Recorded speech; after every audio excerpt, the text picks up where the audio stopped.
मेरा नाम आस्था है। आज मैं आपको अपनी कहानी सुनाने आई हूँ। यह कहानी मेरे और मेरे देवर की है। आप समझ सकते हैं कि एक शादीशुदा औरत को कितनी मजबूरियों का सामना करना पड़ता है, और वो भी उस समय जब उसका पति उसका साथ ना दे। और फिर मेरे साथ भी यही हुआ। जब मेरे पति ने मेरा साथ नहीं दिया, तब मजबूरी में मुझे अपने देवर के साथ, घर में सभी से बड़ी थी, मेरी और भी एक बहन थी। मेरी छोटी बहन का नाम आरती है। मेरे पापा सरकारी स्कूल में टीचर हैं। पापा की उतनी सैलरी नहीं थी हम लोगों का अच्छे से पालन पोषण हो सकता। फिर भी जहां तक हो सका पापा ने हम लोगों की परवरिश में किसी तरह की कोई कमी नहीं की। पापा मम्मी अपने लिए कभी कुछ नहीं खरीदते थे, लेकिन हम दोनों बहन को हर जरूरी चीज लाकर देते थे। समय यूं ही बीत रहा था और अब मैं ग्रेजुएट पूरी कर ली थी। पापा मम्मी को मेरी शादी की चिंता सताने लगी, क्योंकि मेरी और भी एक छोटी बहन थी। एक दिन मेरे लिए एक रिश्ता आया। लड़का रेलवे में काम करता था। पापा को सरकारी दामाद बहुत ही पसंद था, इसलिए पापा ने मेरी शादी में हद से ज्यादा खर्च किए। उन्होंने अपनी जमा पूंजी मेरी शादी में लगा दिए। सरकारी नौकरी वाली दामाद के चक्कर में मेरी शादी में पूरे 6 लाख खर्च हो गए थे। अब पापा के पास कोई बचत भी नहीं थी। थोड़ा बहुत सेविंग पापा के पास बची थी, जिससे पापा छोटी बहन की पढ़ाई कंप्लीट करवाना चाहते थे। पिताजी चाहते थे कि किसी तरह मेरी छोटी बहन की सरकारी नौकरी हो जाए। इसके लिए मेरी बहन लगातार प्रयास कर रही थी। पापा को पूरी उम्मीद थी कि छोटी बहन को जरूर ही एक न एक दिन सरकारी नौकरी मिल जाएगी और उसकी शादी पर।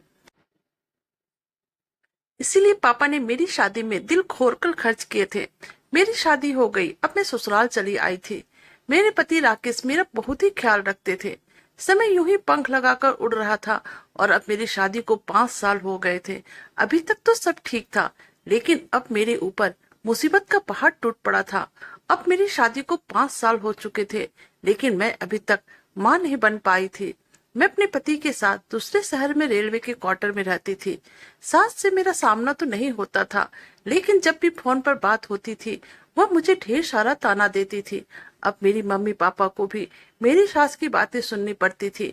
मेरे पापा का मुझसे भी बुरा हाल था। मेरी सास तलाक की धमकी देकर पिताजी का खून सुखा देती थी। वो जब भी फोन पर पापा जी से बातें करती, शादी में दहेज न मिलने से शुरू होकर बच्चा न होने पर ही खत्म होता था।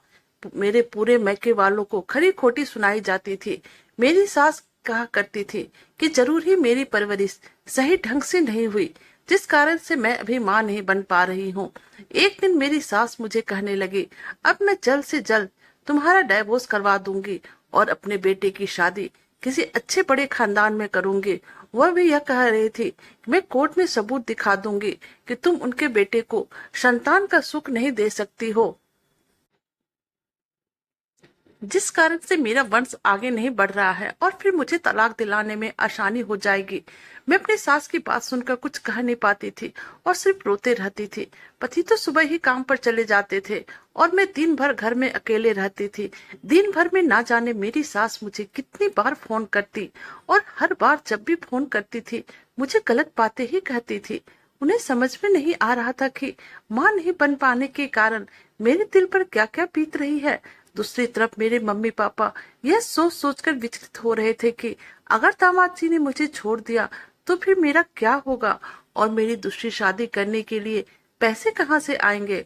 मैंने अपने पति को डॉक्टर के पास चलकर उचित सलाह लेने की इजाजत ले ली, और फिर जब हम दोनों डॉक्टर के पास गए और हमारा चेकअप हुआ, तब डॉक्टर ने बताया कि कमी मुझ में नहीं बल्कि मेरे पति में है। डॉक्टर ने 2 महीने तक हमें दवाइयां लिखकर दी, लेकिन उनकी दवाइयों का कोई असर नहीं हुआ। 2 महीने से 4 महीने हो गए, लेकिन अभी तक मैं मां नहीं बन पाई थी। अब मैं अपनी माँ के बताए हुए देसी नुस्खे अपनाए, लेकिन हम पति पत्नी एक दूसरे से काफी प्यार करते थे, इसलिए एक दूसरे की कमी को बताते नहीं थे। असल में बात यह थी कि अब मेरे पति को मुझ में कोई दिलचस्पी नहीं रह गई थी। मैं उन्हें रिझाने की बहुत ही कोशिश करती, लेकिन इन पर कोई भी असर नहीं होता था। मैंने बहुत सारे पूजा पाठ भी किए, लेकिन अभी तक मुझे माँ बनने का सुख नहीं मिला था। मैंने टोटके का भी सहारा लिया, लेकिन उससे भी हम लोगों के जीवन पर कोई फर्क नहीं पड़ा। जिस किसी ने भी जो बातें बताई, हम दोनों पति पत्नी ने किए, लेकिन अभी तक हम लोग सफल नहीं हो पाए थे। मैंने माँ बनने के लिए बहुत सारी मेहनत की थी, लेकिन कुछ फर्क नहीं पड़ा। हम अभी वैसे ही वैसे थे। इन सब उपाय को हो जाने के बाद मेरे पति की बहन ने भी एक टोटका आजमाया। अपने बच्चे का पहला टूटा हुआ दूध का दांत एक काले कपड़े में बांधकर काले धागे की मदद से मुझ पर बांध दिया था। मुझे धागे की किसी भी कीमत पर ना उतारने की हिदायत दी थी। दूध के दांत को बंधे हुए 3 महीने का समय हो चुका था, लेकिन अभी तक मैं जीवन में कोई सुधार नहीं हुआ था।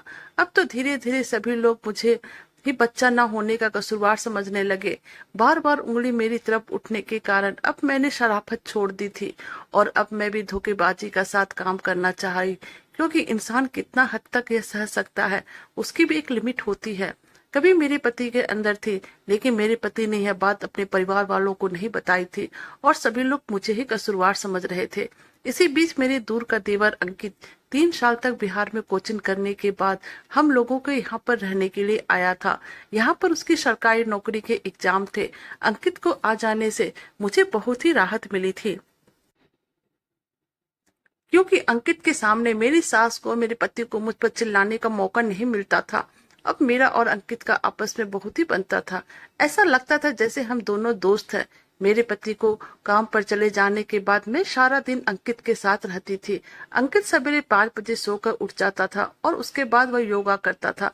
फिर 2 घंटे दौड़ने के बाद वह दिन में सोता था और रात में देर तक पढ़ाई करता था।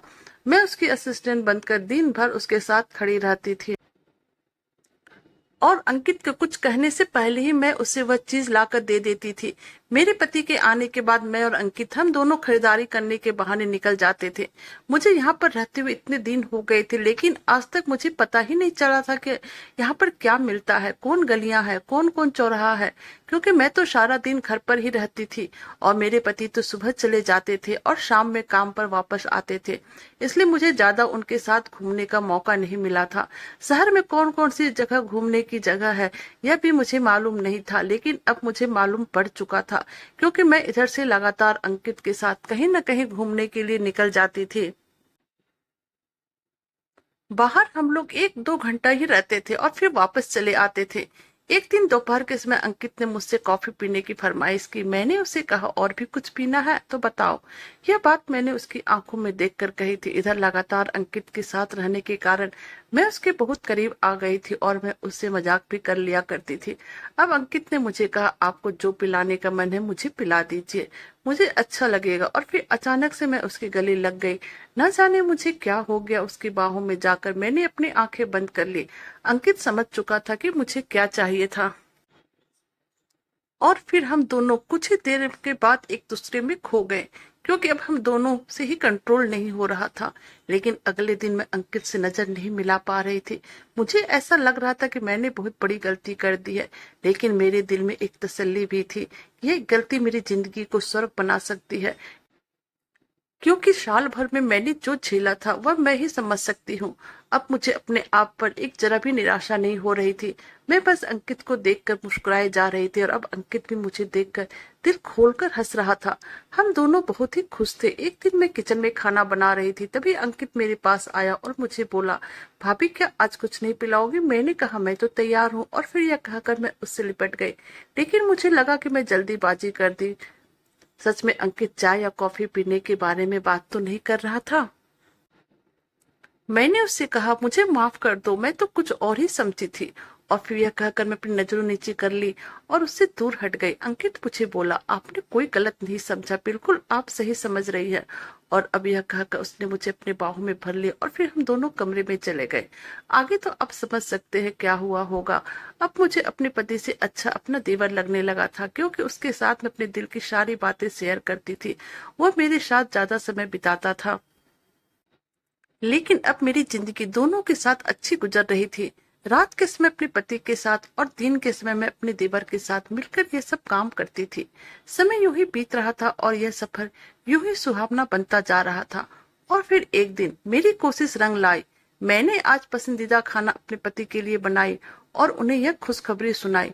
मेरे मुंह से यह बातें सुनते ही मेरे पति बहुत ही खुश हो गए और उन्होंने मुझे प्यार से गले लगा लिया।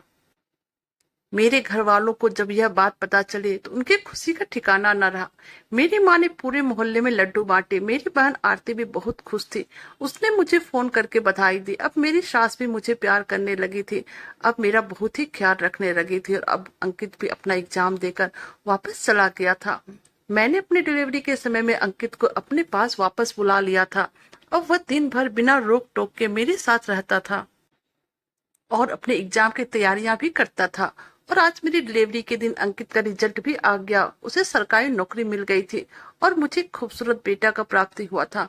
मेरे बच्चे की आंखें मुझसे मिलती थी और उसका चेहरा, कान, नाक ससुराल में प्रत्येक सदस्य में से किसी न किसी के मिलते थे। मेरे पति और मेरी सास का तो खुशी का ठिकाना ही नहीं रहा। अब अंकित के लिए भी अमीर घर से रिश्ते आने लगे थे, लेकिन उसने शादी के लिए मना कर दिया था। मैं अंकित को कहा कि वह मेरी बहन आरती से शादी कर ले। पहले तो उसने ना कहा, लेकिन फिर मैंने उसे मना लिया और अब उसे इसी शहर में नौकरी मिल गई थी। अब हम दोनों परिवार एक साथ खुशी खुशी रहने लगे थे।